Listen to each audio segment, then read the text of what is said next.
Welcome to the most electrifying channel in all entertainment. It's your boy PK.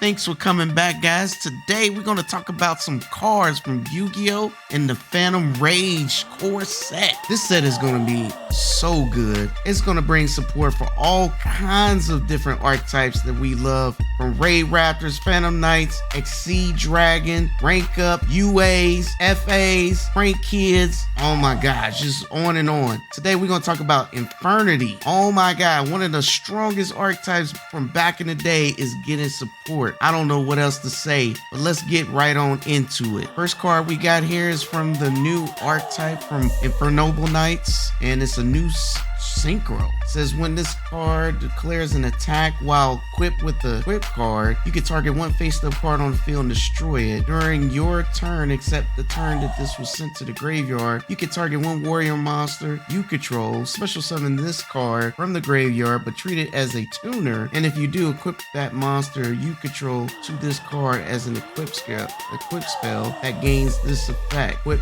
this monster gains 500 attack. So this gives that particular archetype, which is pretty strong by the way, some new flexible ways to get those equip cards going, and especially being able to make comebacks should there's any interruptions. Next card we got here is Infernity Wildcat. This is one of the new monsters from the Infernity archetype. It says you can special summon only one card with this name once per turn, and if you can, only use this card's second effect once per turn. So it seems like there's a theme here. These cards having many floaty effects. When you can send one Infernity monster from your hand to the graveyard, special summon this card from your hand. Okay, that's pretty dope. That gives you some combo features here. If you have no cards in your hand, you can banish one Infernity monster from your grave, increase or decrease this card's level by 1 until the end of the turn. So that's pretty dope. That gives this Infernity cards even more flexibility, more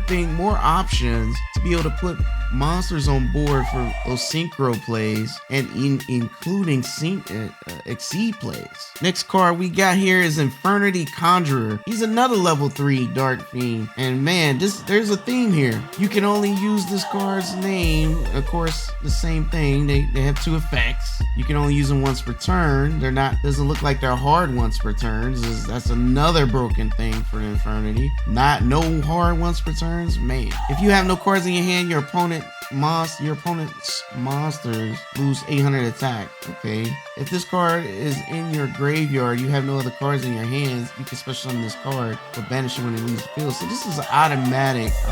It's just like it fits the archetype of the Infernities, and this is just another plus for them, and it shows how strong this archetype is when you don't have a hand. You can just do all kinds of banana things going on. Next up we got a spell card called Infernity Paranoia, and this one is pretty interesting. I'm not quite sure how to use this in a combo, but I can see it going around certain things. So it says tribute one dark monster you control, semicolon, special summon one Infernity monster from your deck or graveyard with the same level but different name, but its effects are negated. So I can see that being an awesome way to go into, after you burned up one effect, send that monster to the grave and then get another monster and Exceed summon and then keep that. I guess I could see that combo. During your main phase, if this card is in your graveyard except the turn that is sent to the graveyard, you can banish this card from the graveyard and target one Infernity monster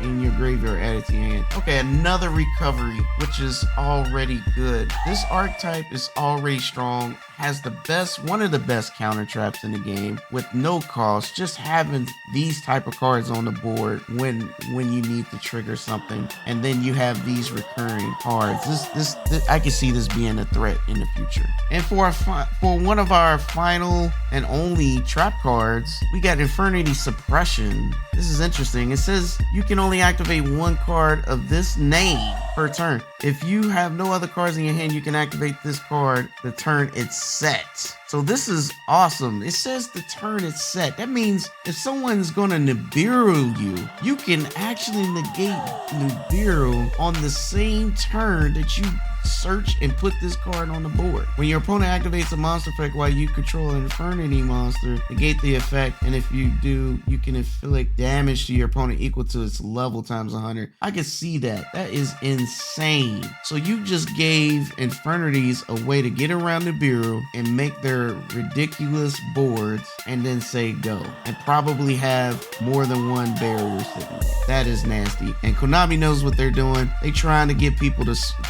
get jumped back in here and terrorize us with these Infernities. Moving along with more broken support, we got Raider's Knight. This is a generic rank 4 that says it's always treated as a Phantom Knight or a Raid Raptor, which is crazy to me. So that means you can make this in either deck or take advantage of the support spells. It says you can attach one Exceed material from this card, special summon from your extra deck, one Phantom Knight's Raid Raptor or Exceed Dragon monster that is one rank higher or one rank lower than this card, and by using this card as material, but it's destroyed during the end phase of the turn of your opponent's next turn. This is always treated as Exceed Summon. Transfer this card's materials to the summon monster. So this is crazy right here. You can literally get the boss monster, any boss monster you need from your extra deck, and do some crazy effects,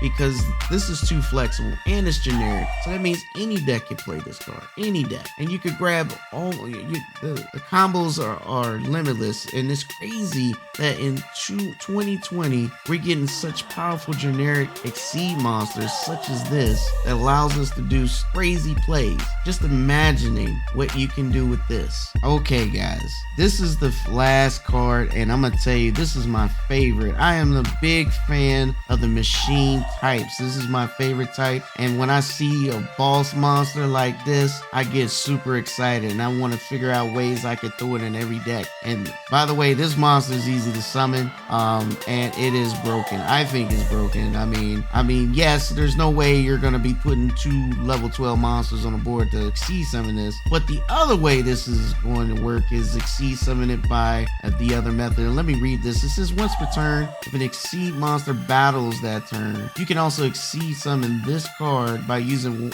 one of those Exceed monsters you control as material, and just transfer materials this card. So you can just get this card out by just battling or any Exceed monster battles, and then you could just Exceed summon using that monster. And then it says you can attach 2 Exceed materials from this card, send all other. This is a quick play, by the way, quick effect, by the way. So it says you can detach 2 Exceed materials from this card, send all other cards to the graveyard, and just think about it. It says send, so it is cost to detach, but it says send, so that gets around all those destructions, all that. Anything that destroys, it gets around. That is huge in Yu-Gi-Oh! Right now. Once per turn, if another card is destroyed by battle or card effect, you can choose one card from your hand, deck, or extra deck and attach it to this card as material.